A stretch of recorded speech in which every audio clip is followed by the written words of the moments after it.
Hi friends, Baakiyalakshmi serial இனி வரப்போகிற எபிசோட்ஸ்க்கான promo தான் இந்த வீடியோவில் பார்க்க போகிறோம். வாங்க ஃப்ரெண்ட்ஸ் பார்க்கலாம். அதாவதுட்டு நம்ம சுதாகர் நினச்ச மாதிரியே பாக்கியாவோட ரெஸ்டாரண்ட் ஓப்பனிங்க்கு நிதிஷையும் இனியாவையும் போக விடாத பண்ணிட்டாங்க. அவங்க ரெண்டு பேரும் அவங்க சித்தப்பா வீட்டுக்கு விருந்துக்கு போயிட்டு வீட்டுக்கு வராங்க. வீட்டுக்கு வந்ததுமே இனியா வந்து நிதிஷ்கிட்ட கேட்குறாங்க, நிதிஷ் நான் அம்மாவுடைய ஓப்பனிங்க்கு தான் போக முடியல, ரெஸ்டாரண்ட் ஓப்பனிங்க்கு தான், ஆனால் நான் போயிட்டு அம்மாவை வச்சு பார்த்துட்டு வரேனே அப்படின்னு சொல்கிறாங்க. சரி இனியா, நீ போயிட்டு வா, என்னால் வர முடியாது, நான் எனக்கு கொஞ்சம் டயர்டாக இருக்குது, நான் வேணால் உன்னை அங்கே ட்ராப் பண்ணிட்டு வந்துடுறேன், நீ வரும்போது வேணால் சொல்லு, நான் கார் அனுப்புகிறேன் அப்படின்னு நிதிஷ் வந்து சொல்கிறாங்க. இனாவுமே சரி ஓகே அப்படின்னு சொல்லிட்டு வீட்டுக்கு வந்து போகிறாங்க. வீட்டுக்கு போனதுமே அங்கே பாட்டி இருக்கிறாங்க. பாட்டி இப்போ வந்து இனியா கிட்டே கேட்குறாங்க, வா இனியா, எப்போ வந்த, ஊர்லேருந்து வந்து 2 நாள் ஆச்சுன்னு சொன்னாங்க, என்னால் தான் வந்து உன்னை பார்க்க முடியல, எப்படி இருக்க, வெளிநாட்டு ட்ரிப்பெல்லாம் எப்படி போச்சு அப்படின்ற மாதிரி பாட்டி கேட்டுட்ருக்காங்க. அதெல்லாம் நல்லா தான் போயிட்டு இருந்துச்சு அப்படின்னு நம்ம ஈஸ்வரி வந்து சொல்கிறாங்க. உடனேவும் எங்கள் அம்மா இல்லைங்களா, அம்மா அப்படின்னு வந்து கூப்பிட்டுட்ருக்காங்க இனியா வந்துட்டு.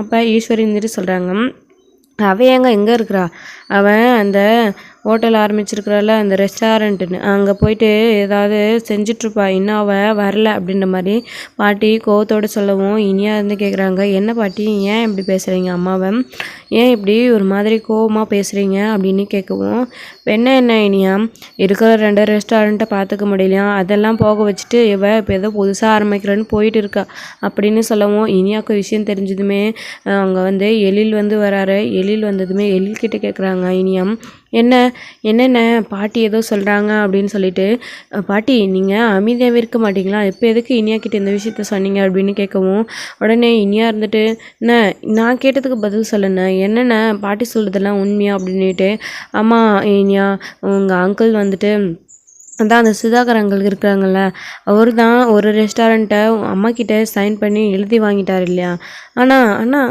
இது கிஃப்டாக கொடுத்தது தானே சொன்னாங்க அப்படின்ட்டு, ஆமாம் இனியா கிஃப்டாக கொடுத்ததாக தான் சொன்னாங்க, ஆனால் அப்போது அந்த சமயத்துக்கு ரெஸ்டாரண்ட்டு சும்மா கொடுக்க முடியாது, ஒரு சைன் பண்ணுங்க அப்படின்னு சொல்லிட்டு உங்கள் அங்கிள் வந்து வெத்து பேப்பரில் இல்லையா சைன் வாங்கிட்டாரு, அந்த வெத்து பேப்பரை வச்சு இப்போது அந்த ரெஸ்டாரண்ட்டை அவர் பேரில் மாற்றிட்டாரு அப்படின்னு சொல்லவும், அப்போ இன்னொரு ரெஸ்டாரண்ட்டுனா அப்படின்னு கேட்குறாங்க.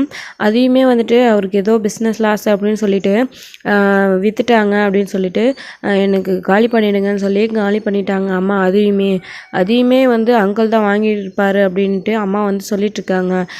இப்போ அம்மா கிட்டே எந்த ரெஸ்டாரண்ட்டுமே இல்லை, அவர் வந்து இப்போ தான் வந்து புதுசாக ஒன்று ஓப்பன் பண்ணுறாங்க அப்படின்னு வந்து எழில் சொல்லவும், உடனே பயங்கர கோவத்தோட, வாங்கண்ணே நாங்கள் அம்மா கிட்டே போகலாம், என்னை கூட்டிகிட்டு போகிறீங்களா அப்படின்னு சொல்லிட்டு இனியா கேட்குறாங்க. ஈஸ்வரி இருந்துட்டு, என்ன இனியா இப்போ எதுக்கு அங்கே போகிற, நீ எவ்வளோ பெரிய வீட்டு பொண்ணு, நீ வந்துட்டு அந்த ரெஸ்டாரண்ட்டுக்கு இப்போ எதுக்கு போகிற, உனக்கு அது ப்ரெஸ்டீஜ் ப்ராப்ளமாக இருக்கும், வேணாம் அப்படின்ற மாதிரி சொல்லவும், பாட்டி இருங்க நான் போயிட்டு அம்மாவை பார்த்துட்டு வந்து உங்களை அப்புறம் பார்த்துக்கிறேன் அப்படின்னு சொல்லிட்டு கோவத்தோட எழில கூப்பிட்டுட்டு அம்மா இனியா வந்துட்டு பாக்கியா கிட்டே போகிறாங்க.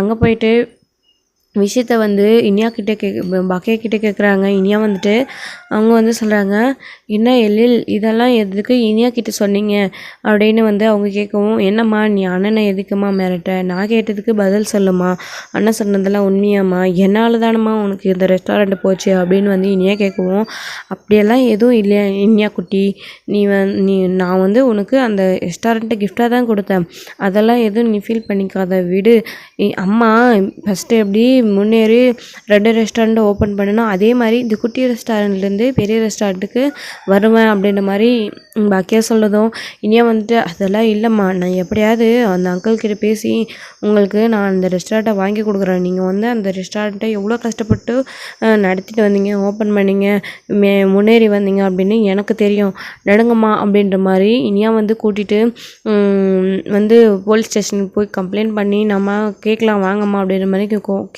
கூப்பிட்டவும் பாக்கியா வந்துட்டு வேணாமா அப்படின்ற மாதிரி சொல்லிடுறாங்க. உடனே சரி இதெல்லாம் சரிப்பட்டு வராது, நம்ம நேராக போய் அங்கே பேசிக்கலாம் அப்படின்னு சொல்லிட்டு இனியா வந்துட்டு பார்த்திங்களா நேராக வந்து வீட்டுக்கு சுதாகரோட வீட்டுக்கு வந்து போகிறாங்க. அங்கே போனதுமே உடனே சுதாகர் கிட்ட, அங்கிள் நீங்கள் என் அம்மாவை ரெஸ்டாரண்ட்டை எழுதி உங்கள் பேரில் மாற்றிக்கினீங்களா? நீங்கள் பார்ட்னர்ஷிப்பாக தானே இருக்கணும்னு சொன்னீங்க, ஆனால் இப்போது உங்கள் பேருக்கு நீங்கள் மாற்றிக்கினீங்களா அப்படின்னு வந்து சுதாகரை பார்த்து கேட்கவும், சுதாகருக்கு பயங்கர அதிர்ச்சியாக இருக்குது. என்ன நீயா, உனக்கு யார் இந்த விஷயத்த சொன்னாங்க அப்படின்னு கேட்கவும், எனக்கு யாரோ சொன்னாங்க அங்கிள், நீங்கள் கேட்டதுக்கு பதில் சொல்லுங்கள் அப்படின்னு கேட்கவும், நான் வேணா உன் அம்மா கிட்டேருந்து ஏமாற்றி ஒன்றும் வாங்கலை, உன் அம்மா அது உனக்கு கிஃப்டாக கொடுத்தது தானே அப்படின்னு தான் கேட்குறாங்க. நீங்கள் கிஃப்டாக கொடுத்தது தான் உங்கள் பேரில் மாற்றிருக்கீங்களாமே, என் அம்மா கிட்ட ரெஸ்டாரண்ட்லேருந்து வாங்கிட்டீங்களாமே அப்படின்னு சொல்லவும், ஆமாம் இனியா, ஆனால் நான் உங்ககிட்ட அந்த ரெஸ்டாரண்ட்டை ஒன்றும் ஏமாற்றி ஒன்றும் பிடுங்கல, உங்கள் அம்மா அதுக்கு தகுந்த அமௌண்ட்டை வாங்கியிருக்காங்க அப்படின்னு சுதாகர் சொல்லவும் இனியாவுக்கு அதிர்ச்சியாக இருக்குது.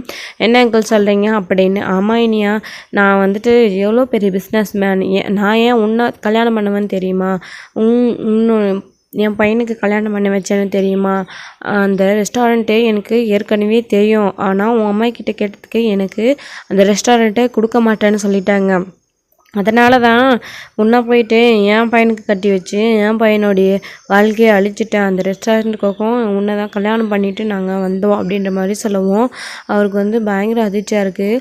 உடனே அவங்க வந்துட்டு சொல்லிகிட்ருக்காங்க, நிதிஷோட அம்மா, இனியா இதெல்லாம் அவங்க பார்த்துப்பாங்க, அவங்களுடைய பெரியவங்க விஷயம், நீ எதுக்கு இதில் தலையிடுற, நீ பேசாத இரு அப்படின்னு சொல்லவும், என்ன ஆண்டி நீங்களும் இப்படி பேசுகிறீங்க, என் அம்மா எவ்வளோ கஷ்டப்பட்டு அந்த ரெஸ்டாரண்ட்டை ஓப்பன் பண்ணாங்கன்னு உங்களுக்கு தெரியுமா அப்படின்னு நம்ம இனியா வந்து கேட்கவும், ஆமாம் இனியா, அது ஏன் எனக்கு தெரியாதுன்னு நினைக்கிறியா நீ, எனக்கு அந்த ரெஸ்டாரண்ட் வந்து எங்களுக்கு வேணும் அப்படின்ற காரணத்தினால்தான் உன்னை வந்து நிதிஷ்க்கு வந்து கல்யாணம் பண்ணி வச்சோம், அவர் அப்போவே சொன்னால் கேட்கல, உன்னை எனக்கு அப்போவே சுத்தமாக பிடிக்கல, வேணான்னு சொல்லுவோம், அந்த ரெஸ்டாரண்ட்டுக்காக உன்னை போய் என் பையனுக்கு கல்யாணம் பண்ணி வச்சாங்க அப்படின்னு அவங்க சொன்னதுமே இவங்களுக்கு பயங்கர ஷாக்கிங்காக இருக்குது.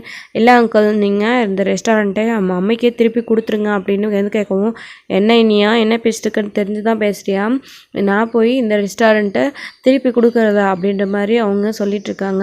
உடனே வந்துட்டு நம்ம நிதிஷுமே சொல்கிறாரு, இனியா விடு, ஆனது ஆச்சு, எதுக்கு இந்த மாதிரியெல்லாம் பேசிகிட்ருக்க அப்படின்னு வந்து நிதிஷ் சொல்லவும், நிதிஷ் நீயாவது அங்கிள் கிட்ட சொல்லு அப்படின்னு சொல்லவும் அவருமே வந்து முடியாது அப்படின்னு சொல்லிடுறாங்க.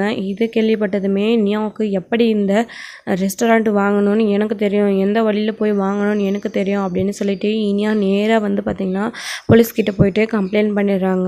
அவங்களுமே கம்ப்ளைண்ட்டை எடுத்துக்கிட்டு உடனே சுதாகருக்கு கால் பண்ணி, உங்கள் மருமக உங்கள் மேலே கேஸ் கொடுத்துருக்கா சார், கம்ப்ளைண்ட் கொடுத்துருக்கா, நீங்கள் ஸ்டேஷனுக்கு வாங்க அப்படின்னு சொல்லவும் சுதாகருக்கு பயங்கர அதிர்ச்சியாக இருக்குது. என்ன இந்த இனியா இப்படி பண்ணிகிட்ருக்கா அப்படின்னு சொல்லிட்டு இனியாவும் நிதிஷுமே வந்து பார்த்திங்கன்னா போலீஸ் ஸ்டேஷனுக்கு வந்து வந்துடுறாங்க. இந்த பக்கம் பாக்கியாவுக்குமே இன்ஸ்பெக்டர் கால் பண்ணி விஷயத்த சொல்லவும் பாக்கியாவுமே வந்து வந்துடுறாங்க.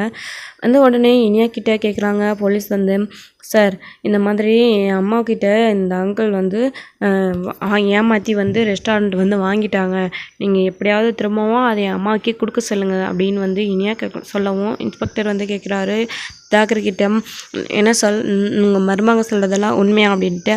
அதெல்லாம் எதுவும் இல்லை சார், நாங்கள் ரெஸ்டாரண்ட் எனக்கு அவங்க வந்துட்டு நான் ஒன்றும் ஏமாற்றி அவங்கக்கிட்ட வாங்கலை, அது இனியாவுக்காக அவங்க பொண்ணுக்காக அவங்க ஃப்ரீயாக கொடுத்த ரெஸ்டாரண்ட் கிஃப்டாக கொடுத்தது, அது நாங்கள் வரதட்சணையாக ₹1 கூட அவங்கக்கிட்டேருந்து எதிர்பார்க்கல, வாங்கலை, அவங்களே வந்து இனியாவுக்காக விருப்பப்பட்டு கொடுத்தது அப்படின்ற மாதிரி நம்ம சுதாகர் வந்து இன்ஸ்பெக்டர்கிட்ட சொல்லவும் உடனே இனியா வந்து சொல்கிறாங்க, இல்லை சார் அதெல்லாம் இல்லை, என் அம்மாக்கிட்ட ஃபஸ்ட்டு பிளாங்க் அக்ரிமெண்ட்டில் இவர் சைன் வாங்கினார், என் அம்மாவுக்கு இனியாவுக்காக அந்த ரெஸ்டாரண்ட்டை சும்மா கொடுக்க முடியாது, அதனால் பார்ட்னர்ஷிப் மாதிரி 2 பேரும் சேர்ந்து இருக்கணும், இனியாவும் என் மம்மியும் நாங்கள் 2 பேரும் தான் அப்படின்னு சொல்லிட்டு இவர் கையெழுத்து வாங்கினார். ஆனால் பிளாங்க் அக்ரிமெண்ட் அப்படின்றதுனால அவர் பேரில் இதெல்லாம் ஏமாற்றி அம்மா கிட்டேருந்து அடித்து பிடுங்கிட்டாங்க அப்படின்னு வந்து இனியா சொல்லவும் உடனே சுதாகர் இருந்துட்டு, அப்படியெல்லாம் எதுவுமே இல்லை சார், என்கிட்ட அதுக்கான எல்லா ஆதாரங்களும் இருக்குது, நாங்கள் சட்டப்படி தான் அதை வாங்கினோம், என்கிட்ட சம்மந்தியமாக பணம் வாங்கியிருக்காங்க, அந்த ரெஸ்டாரண்ட்க்கு எவ்வளவோ அவ்வளோ அப்படின்னு சொல்லிட்டு நம்ம சுதாகர் வந்து சொல்லிட்டுருக்காங்க. உடனே இனியா இருந்துட்டு, சார் அந்த ரெஸ்டாரண்ட்க்கு என் அம்மா எவ்வளோ பணம் வாங்கினாங்களோ அந்த பணத்தை நான் எப்படியாவது புரட்டி கொடுத்துட்றேன், என் அம்மாவுக்கு அந்த ரெஸ்டாரண்ட்டை திருப்பி அங்கிளை கொடுக்க சொல்லுங்கள் அப்படின்ற மாதிரி இன்ஸ்பெக்டர்கிட்ட வந்து இனியா வந்து சொல்லிகிட்ருக்காங்க. உடனே இந்த பக்கம் நம்ம பாக்கியா வந்து வந்ததுமே இனியா கிட்டே கேட்குறாங்க, இனியா குட்டி வேணாம், எதுக்கு இந்த பிரச்சனை எல்லாம், நான் அந்த ரெஸ்டாரண்ட்டை உனக்கு கிஃப்டாக கொடுத்ததாவே இருக்கட்டுமே, வேணாம் அப்படின்னு வந்து சொல்கிறாங்க. உடனே இனியா இருந்துட்டு, இல்லைம்மா அதெல்லாம் வேணாம், நான் எப்படியாவது அங்கிள்கிட்ட பேசி உங்களுக்கு அந்த ரெஸ்டாரண்ட்டை வாங்கி கொடுக்குறேன், நீங்கள் எவ்வளோ கஷ்டப்பட்டு உருவாக்குன அந்த ரெஸ்டாரண்ட் அப்படின்னு நம்ம இனியா சொல்லவும், பாக்கியா இருந்துட்டு, வேணாம் இனியா குட்டி, இது வேறு யாராவது இருந்திருந்தா கண்டிப்பாக என் ரெஸ்டாரண்ட்டை என்கிட்டேருந்து அபகரிச்சு காரணத்தினால சும்மாவே விட்டுருக்க மாட்டேன். ஆனால் இது நீ வாழ போகிற இடம், உன்னுடைய மாமனார் அவர், அதனால் நான் விட்டு கொடுத்ததாவே இருக்கட்டும் அப்படின்ற மாதிரி பாக்கியா வந்து சொல்லிகிட்ருக்காங்க. இனியாவுமே வந்துட்டு, இல்லைம்மா நான் எப்படியாவது அங்கிள்கிட்ட பேசி வாங்கி தரேன், நீங்கள் எனக்காக ஒன்றும் விட்டு கொடுத்து போக தேவையில்லை அப்படின்ற மாதிரி சொல்லிகிட்ருக்காங்க.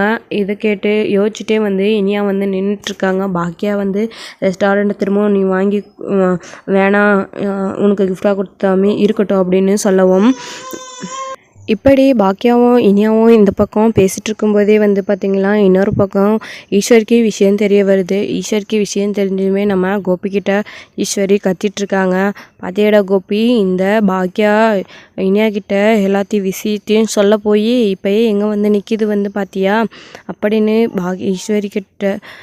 ஈஸ்வரி வந்து கோபிக்கிட்ட சண்டை போட்டுருக்காங்க. அம்மா என்னம்மா நீ எல்லாம் தெரிஞ்சு நீயே இப்படி பேசிகிட்ருக்கியே, அவள் பேசுகிறது கரெக்டு தானே, இனியா பண்ணுறது கரெக்டு தானே, நாம தான் அவளுக்கு எந்த ஹெல்ப்பும் பண்ண முடியல, இனியாவாச்சு ஏதாவது ஹெல்ப் பண்ணி அந்த ரெஸ்டாரண்ட்டு திரும்பவும் பாக்கியாவுக்கு வாங்கி கொடுக்கட்டுமா, நீங்கள் அமைதியாக இருங்க அப்படின்னு சொல்லவும், என்னடா நீ அவளுக்கு சப்போர்ட் பண்ணிகிட்ருக்கியா அப்படின்னு நம்ம ஈஸ்வரி வந்து கோபியை பார்த்து கேட்கவும், உடனுமே அங்கே வந்த வந்துட்டு பார்த்திங்களா, எழிலுமே வந்து என்ன பாட்டி, டேடி சொல்கிறது கரெக்டு தானே, இனியா பண்ணது தப்பு இல்லையே, கரெக்டு தானே, நாம தான் இதை வந்து சட்டப்படி பண்ணியிருக்கணும், நாம தான் வந்து அம்மாவுக்கு அந்த அங்கிள் கிட்டேருந்து ரெஸ்டாரண்ட்டை வாங்கி கொடுத்துருக்கணும். ஆனால் இது வந்து இனியா பண்ணுறா இல்லையா, இதில் எந்த தப்புமே இல்லையே, இனியாலாவது இந்த ரெஸ்டாரண்ட் வந்து நம்ம அம்மாவுக்கு திரும்ப கரைக்கட்டுமே அப்படின்ற மாதிரி எழிலுமே வந்து சொல்லிகிட்ருக்காங்க. உடனே ஈஸ்வரி இருந்துட்டு, என்னடா உங்களுக்கு இனியா வாழ்க்கை மேலே எந்த அக்கறையுமே இல்லையா, அந்த பாக்கியாவுக்கு அந்த ரெஸ்டாரண்ட் கிடைக்கணும்னு தான் நீங்கள் நினைக்கிறீங்களா அப்படின்னு ஈஸ்வரி வந்து பயங்கர கோவத்தோட பேசிகிட்ருக்காங்க. இதோட இந்த எபிசோடு வந்து முடிக்கிறாங்க. இதுக்கடுத்து வந்து பார்த்திங்கன்னா நெக்ஸ்ட் எபிசோடில் என்ன நடக்குது அப்படின்றத வெயிட் பண்ணி பார்க்கலாம். Friends bye. இந்த வீடியோ உங்களுக்கு பிடிச்சிருந்தா லைக் பண்ணுங்கள், ஷேர் பண்ணுங்கள், கமெண்ட் பண்ணுங்கள், மறக்காமல் பெல் ஐக்கனை கிளிக் பண்ணி வச்சுக்கோங்க.